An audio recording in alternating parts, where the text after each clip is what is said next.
ഹരേ കൃഷ്ണ. ഇനി നമുക്ക് 4-ാമത്തെ ശ്ലോകമാണ് നോക്കാനുള്ളത്.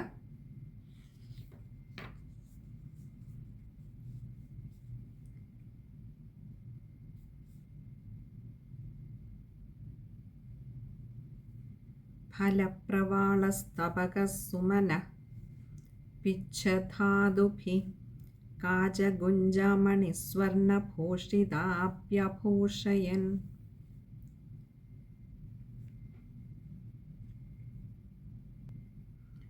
നമ്മൾ ഇപ്പോൾ കണ്ടുകൊണ്ടിരിക്കുന്നത് ഭഗവാന്റെ ബാലലീലകളാണ്.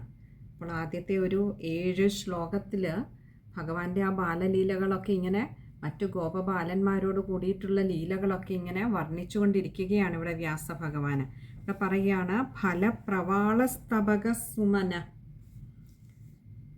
കായ്കള്, ഫലം എന്ന് പറഞ്ഞാൽ കായ്കള്, ഇലകള്, അതേപോലെ തന്നെ ഈ മൊട്ടുകളില്ലേ അത്, പുഷ്പങ്ങൾ, പിന്നെ പിഞ്ചധാതുഭി മനയോലകൾ, മയിൽപ്പീലികൾ, പുഷ്പങ്ങൾ, അതേപോലെ മനയോലകൾ, ഇതെല്ലാ സാധനങ്ങൾ കൊണ്ടിട്ട് കാജ ഗുഞ്ചാമണി സ്വർണഭൂഷിത.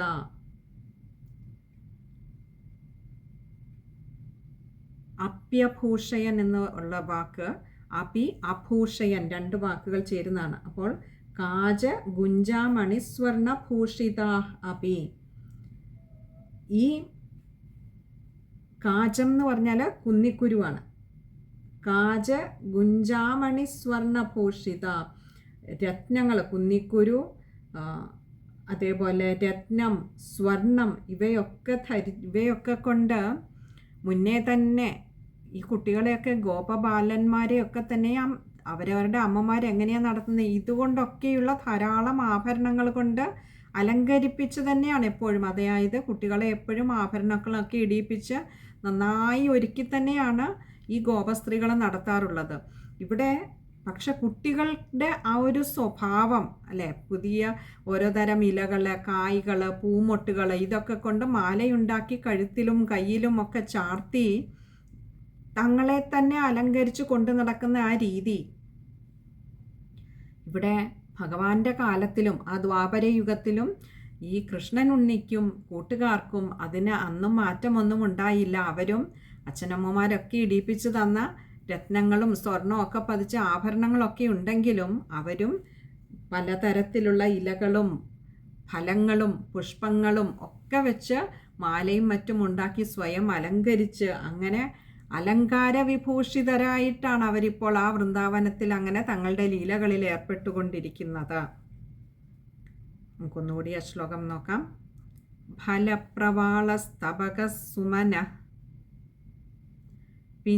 പിച്ഛധാതുഭി കാജഗുഞ്ചാമണി സ്വർണഭൂഷിത അപ്യഭൂഷയൻ. അഭൂഷയൻ എന്ന് പറഞ്ഞാൽ അലങ്കരിച്ചു, തങ്ങളെ തന്നെ അങ്ങോട്ട് അലങ്കരിച്ചു.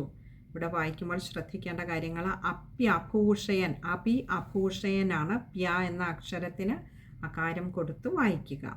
അതുപോലെ പിച്ഛധാതുഭി, അത് പിഞ്ച ആണ് കൂടുതൽ ശരിയായിട്ടുള്ള. ചില ഗ്രന്ഥങ്ങളിൽ പിച്ച എന്ന് കാണാറുണ്ട്. പിഞ്ചധാതുഭിയാണ്, അതായത് ഇളം മയിൽപ്പീലികൾ, ഇളം ആ കുരുന്നിലകൾ, മൊട്ടുകൾ തുടങ്ങിയവയൊക്കെ കൊണ്ട് അവർ അലങ്കരിച്ചു എന്ന് കാണിക്കാൻ അവിടെയും വിസർഗമുണ്ട്, പകുതി ഹകാരത്തിൽ വായിക്കുക. അതുപോലെ ഫലപ്രവാളസ്തപകസുമനഃ, അവിടെയും വിസർഗമുണ്ട്. അതുപോലെ അത് അത്രയും കഴിയുന്നതും ചേർത്ത് വായിക്കുക. കാജഗുഞ്ചാമണി സ്വർണഭൂഷിത, അവിടെയും ചേർത്ത് വായിക്കേണ്ടതാണ്. ഇനി അടുത്തത് 5-ാമത്തെ ശ്ലോകമാണ്. മുഷ്ണന്തോന്യോന്യശിക്യാദീൻ ജ്ഞാതാനാരാച്ച ചിക്ഷിപു തത്രത്യാശ്ച പുനർദൂരാധസന്തശ്ച പുനർദതു. മുഷ്ണന്തോന്യന്യശിക്യാദീൻ, ഇവിടെ മുഷ്ണന്തഃ അന്യോന്യശിക്യാദീൻ, ഇങ്ങനെ 2 വാക്കുകൾ ചേരുന്നതാണ്. മുഷ്ണന്തോന്യോന്യശിക്യാദീൻ. മുഷ്ണന്തഹ എന്ന് പറഞ്ഞാൽ മോഷ്ടിക്കുന്നവരായി. എന്താ? അന്യോന്യ ശിക്യാദീൻ, അതായത് തങ്ങളൊക്കെ കൊണ്ടുവന്നിരിക്കുന്ന സാധനങ്ങൾ, ഉറി മുതലായ സാധനങ്ങളെയൊക്കെ അവർ പരസ്പരം അങ്ങോട്ടും ഇങ്ങോട്ടും മോഷ്ടിക്കുന്നവരായി. ജ്ഞാതാനാരാച്ച ചിക്ഷിപോ, ജ്ഞാതാൻ എന്ന് പറഞ്ഞാൽ അറിയപ്പെട്ടവരായിട്ട്. ആരാധ, ജ്ഞാതാൻ ആരാച്ച എന്ന് പറഞ്ഞാൽ ജ്ഞാതാൻ ആരാധ ച, ഇങ്ങനെ 3 വാക്കുകൾ ചേരുന്നതാണ് ജ്ഞാതാൻ ആരാച്ച. അതായത് അവർ തമ്മിൽ ഇങ്ങനെ പരസ്പരം സാധനങ്ങളൊക്കെ ഇങ്ങനെ എടുത്ത് മാറ്റുന്നവരായി, മോഷ്ടിക്കുന്നവരായി അറിയപ്പെട്ടിട്ട്. ആരാധ എന്ന് പറഞ്ഞാൽ ദൂരത്തിൽ, ചിക്ഷിപു എന്ന് പറഞ്ഞാൽ എറിയുകയും ചെയ്തു. അതായത് ഓരോരുത്തരുടെ സാധനം എടുത്തു, പക്ഷേ അത് തങ്ങളാണ് എടുത്തതെന്ന് കൂട്ടുകാർക്കൊക്കെ അറിയാമെങ്കിലും അത് അവരറിയരുത് എന്നുള്ള വിചാരത്തിൽ അത് ദൂരേക്ക് എടുത്തെറിയുകയും ചെയ്തു. തത്രത്യാശ്ച പുനർദൂരാധസന്തശ്ച പുനർദതോ. തത്രത്യാശ്ച, തത്രത്യാ ച, ഇങ്ങനെ 2 വാക്കുകൾ ചേരുന്നതാണ് തത്രത്യാശ്ച. തത്രത്യാ എന്ന് പറഞ്ഞാൽ അവിടെ ഉള്ളവരും. എന്താ? പുനർദൂരാധസന്തശ്ച, പുനഃ ദൂരാത് ഹസന്തഃ ച, ഇങ്ങനെ 4 വാക്കുകൾ ചേരുന്നതാണ് പുനർദൂരാധസന്തശ്ച. പുനഃ എന്ന് പറഞ്ഞാൽ പിന്നെ, ദൂരാത് എന്ന് പറഞ്ഞാൽ ദൂരെ, ഹസന്തഃ ഹസിക്കുന്നവരായിട്ട്, ചിരിക്കുന്നവരായിട്ട്.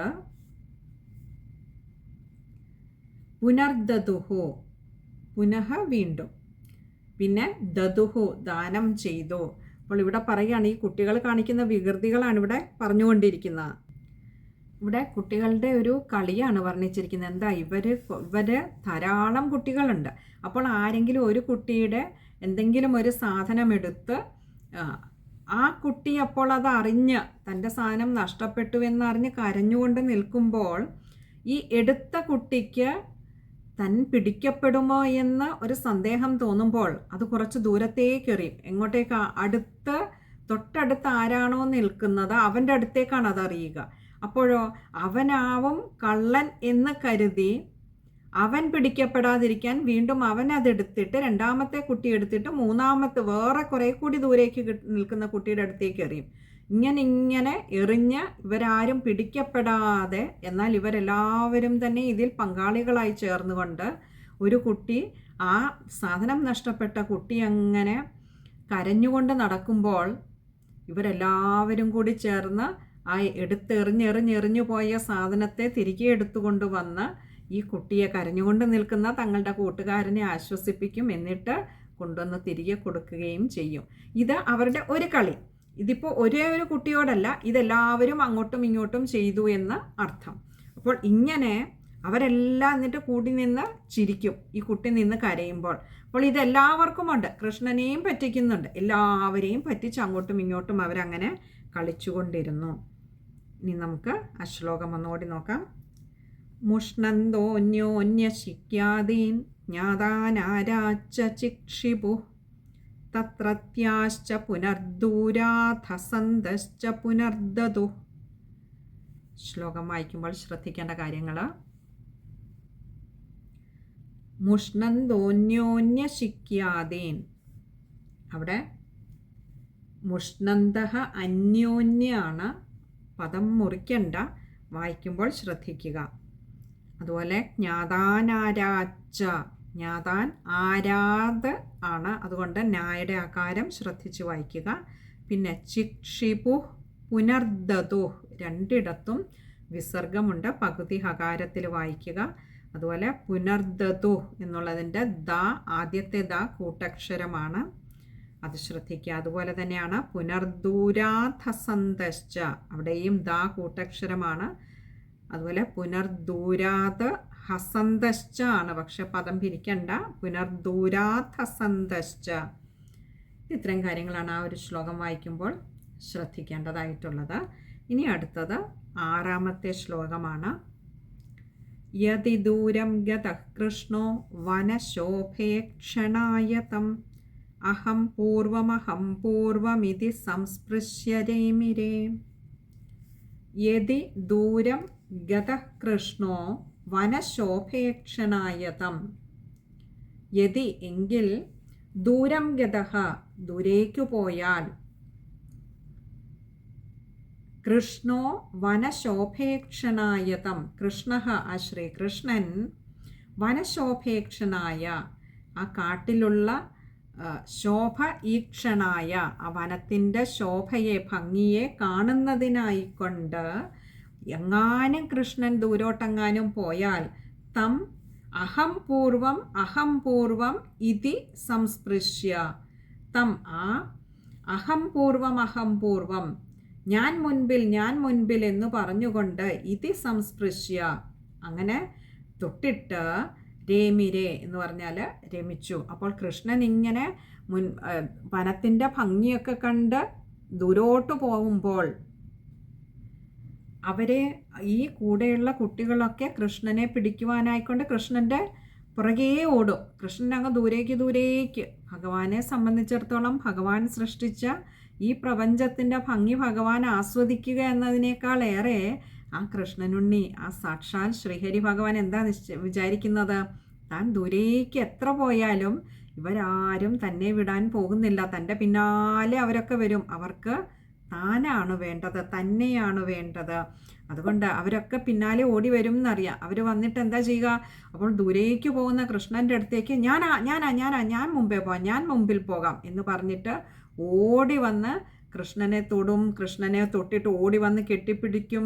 അങ്ങനെ പരസ്പരം ആലിംഗനം ചെയ്യും, ഉമ്മ കൊടുക്കും എന്ന് വേണ്ട. ഈ കുട്ടികൾ അങ്ങോട്ടും ഇങ്ങോട്ടും ഇങ്ങനെ എപ്പോഴും കൃഷ്ണൻ്റെ പിന്നാലെ നടക്കുക, കൃഷ്ണനോടൊപ്പം കളിക്കുക. അവർക്ക് അതിലായിരുന്നു രസം. അതറിഞ്ഞുകൊണ്ട് തന്നെയാണ് ഭഗവാന് അവരെ കൂടുതൽ ആനന്ദിപ്പിക്കുന്നതിന് വേണ്ടി ആ വൃന്ദാവനത്തിൻ്റെ ഭംഗി ആസ്വദിക്കാനെന്നോണം അവിടെ പൂത്തും കായ്ച്ചുമൊക്കെ മരങ്ങളും വൃക്ഷങ്ങളും ലതകളും ഒക്കെ നിൽക്കുമ്പോൾ അത് കാണാനെന്നോണം ഭഗവാൻ ദൂരേക്ക് ഓടിപ്പോകുമ്പോൾ ഓരോരുത്തരും മുമ്പേ ഓടിയെത്താനായിട്ട് ആദ്യം കൃഷ്ണനെ തൊടണം, കൃഷ്ണനെ കെട്ടിപ്പിടിക്കണം എന്നുള്ള ഭാവത്തിൽ ഓടി വരും.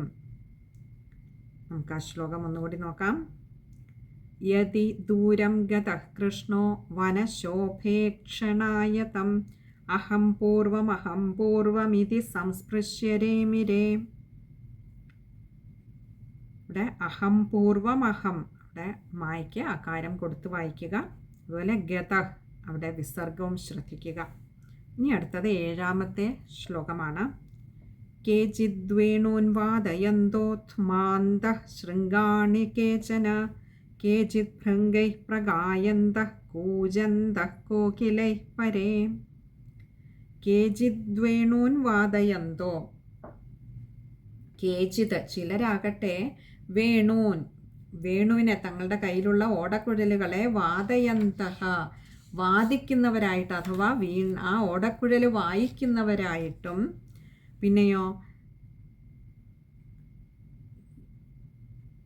കേചിദ്വേണൂൻ വാദയന്തോത് മാന്ത ശൃംഗാണി കേചന. കേചന എന്ന് പറഞ്ഞാൽ മറ്റു ചിലർ, ശൃംഗാണി ത്മാന്ത, ശൃംഗാണി എന്ന് പറഞ്ഞാൽ കൊമ്പുകളെ ത്മാന്ത ഊതുന്നവരായിട്ടും. നമ്മൾ മുൻപ് കണ്ടിരുന്നു എന്തെല്ലാമാണ് അവർ വനത്തിലേക്ക് പുറപ്പെടുമ്പോൾ ഈ കുട്ടികൾ പിടിച്ചിട്ടുള്ളതെന്ന്. അപ്പോൾ ഇവിടെ കൃഷ്ണനെ ആനന്ദിപ്പിക്കാനായിട്ടാണ്, കൃഷ്ണന് സന്തോഷം വരുന്നതൊക്കെയും കുട്ടികൾ ചെയ്യുകയാണ്. ചിലർ ഓടക്കുഴലെടുത്ത് ഊതുന്നുണ്ട്, ചിലർ കുഴലെടുത്ത് ഊതുന്നുണ്ട്, കൊമ്പുകളെ എടുത്ത് ഊതുന്നുണ്ട്. ഇനി മറ്റു ചിലരാണെങ്കിലോ കേചിത് ഭൃംഗൈ പ്രഗായന്ത. കേചിത് ചിലർ ഭൃംഗൈ എന്ന് പറഞ്ഞാൽ വണ്ടുകളുടെ കൂടെ, ഭൃഗായന്ത എന്ന് പറഞ്ഞാൽ ഉച്ചത്തിൽ പാടുന്നവരായിട്ട്. വണ്ട് മൂളിപ്പാട്ട് പാടുമ്പോൾ ഇവർ അതേ താളത്തിൽ ഉച്ചത്തിൽ പാട്ട് പാടിക്കൊണ്ട് നടക്കുന്നു. കൂജന്ത കോകിലൈ പരേ.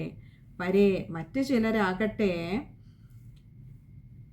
കോകിലൈ, കൂജന്ത കോകിലൈ എന്ന് പറഞ്ഞാൽ, കോകിലം എന്ന് പറഞ്ഞാൽ ഈ കുയിലുകളെ പോലെ കൂജന്തഹ കൂജനം ചെയ്യുന്നവരായിട്ട്, കുയിൽ പാടുമ്പോൾ അതിൻ്റെ കൂടെ പാടിക്കൊണ്ട് മറ്റു ചിലരും നടക്കുന്നു. അപ്പോൾ ഓരോ തരത്തിലാണ് കുട്ടികളൊക്കെ ഈ വൃന്ദാവനത്തിലെ ഓരോ നിമിഷവും അവർ ആസ്വദിക്കുന്നത്. ചിലർ കൃഷ്ണന് ഇഷ്ടം വേണു ഊതുന്നതല്ലേ, എങ്കിൽ പിന്നെ ഞാൻ അത് ചെയ്യാം എന്നുള്ള ഭാവത്തിൽ തൻ്റെ ഓടക്കുഴലെടുത്ത് ഊതുന്നുണ്ട്. ചിലരാകട്ടെ കൊമ്പ് വായിക്കുന്നുണ്ട്. ചിലർ വണ്ടുകൾ മൂളിപ്പാട്ട് പാടുമ്പോൾ വണ്ടുകൾക്ക് രാഗവും താളവും തെറ്റാതെ ഇരിക്കാൻ എന്നോണം, അല്ലെങ്കിൽ അവർക്ക് തെറ്റുന്നത് മറ്റുള്ളവർ അറിയാതെ ഇരിക്കാൻ എന്നോണം അവരെക്കാൾ ഉച്ചത്തിൽ ചില കുട്ടികൾ പാട്ട് പാടുന്നുണ്ട്. മറ്റ് ചിലർ കുയിലിൻ്റെ മധുരമായ നാദം കേട്ടുകൊണ്ട് കുയിലിനോട് തിരിച്ചു പാട്ടുപാടി സംവദിക്കുന്നുണ്ട്. ഇങ്ങനെ ഓരോരോ തരത്തിൽ അതിസുന്ദരമായ നിമിഷങ്ങളാണ് ആ വൃന്ദാവനത്തിൽ ഇപ്പോൾ നടന്നുകൊണ്ടിരിക്കുന്ന കുട്ടികളുടെ ലീലകൾ. നമുക്ക് ആ ശ്ലോകം ഒന്നുകൂടി നോക്കാം. കേചിദ്വേണോൻവാദയന്തോ ധ്മാന്ത ശൃംഗാണി കേചന കേചിത് ഭൃംഗൈ പ്രഗായന്ത കൂജന്ത കോകിലൈ പരേം. അപ്പോൾ ശ്രീകൃഷ്ണനോടൊപ്പമുള്ള ഓരോ നിമിഷവും അവർ ചെയ്യുന്നതൊക്കെയും ആ കൃഷ്ണനെ സന്തോഷിപ്പിക്കുവാൻ വേണ്ടുന്നതൊക്കെയും കുട്ടികൾ ചെയ്തുകൊണ്ടിരിക്കുകയാണ്. കൃഷ്ണനും ഒട്ടും മോശമല്ലാതെ ആ കൃഷ്ണനുണ്ണിയും ഇവരോടൊപ്പം ചേർന്ന് കൊമ്പൂതുന്നുണ്ട്, കുഴലൂതുന്നുണ്ട്, കുയിലിന് മറുപാട്ട് പാടുന്നുണ്ട്. അതേപോലെ തന്നെ ഭൃംഗങ്ങളുടെ പാട്ടിന്, ആ മുളിപ്പാട്ടിന് മാധുര്യമേറും വിധത്തിൽ ഭഗവാനും ഉച്ചത്തിൽ പാടുന്നുണ്ട് ചില സമയം. ഹരേ കൃഷ്ണ. ഇനിയും ആ ശ്ലോകം വായിക്കുമ്പോൾ ശ്രദ്ധിക്കേണ്ട കാര്യങ്ങൾ: കേജിദ്വേണൂൻ, അവിടെ കേജിത് വേണൂനാണ്, പദം പിരിക്കേണ്ട. കേജിദ്വേണൂൻ. പിന്നെ ധ്മാന്ത, അവിടെ വിസർഗമുണ്ട്. അതുപോലെ കേജിത് ഭൃംഗൈ പ്രഗായന്ത കൂജന്ത കോകിലൈ, ഇവിടെയൊക്കെയും വിസർഗമുണ്ട്. പകുതി ഹകാരത്തിൽ വായിക്കാൻ ശ്രദ്ധിക്കുക. ബാക്കിയൊക്കെ എളുപ്പമുള്ള വാക്കുകളാണ്. ഇനി അടുത്തത് 8ാമത്തെ ശ്ലോകമാണ്. അത് നമുക്ക് അടുത്ത സത്സംഗത്തിൽ ഭഗവാൻ അനുഗ്രഹിച്ചാൽ കാണാമെന്ന് കരുതുന്നു. ഹരേ കൃഷ്ണ.